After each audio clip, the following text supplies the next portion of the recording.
Guys, good morning. I'm gonna cook spring roll Shanghai today.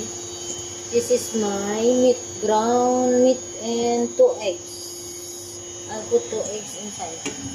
And I'm gonna grind manually the garlic, onion. The garlic is the whole round garlic and 1 onion.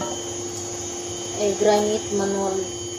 And also I will put two carrots and a spring onion.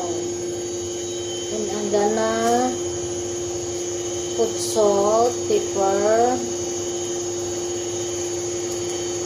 any flavoring. You can use cubes, either beef cubes if you cook beef cubes, but this one it's pork. I'm gonna put 4 cubes. Request of Madam. We still have plenty of food today, but they requested me to make this today. This is their favorite spring roll Shanghai. I'm gonna grind this.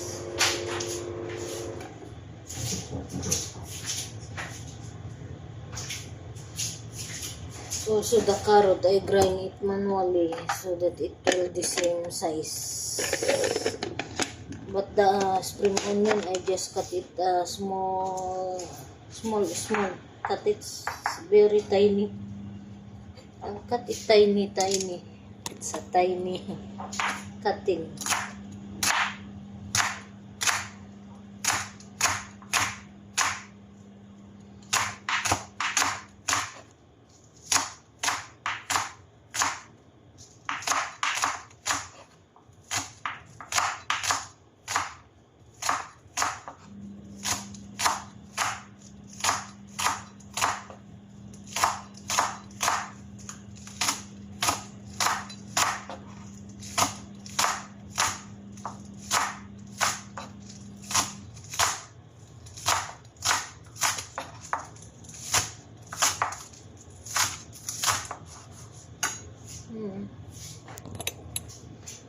I like this one.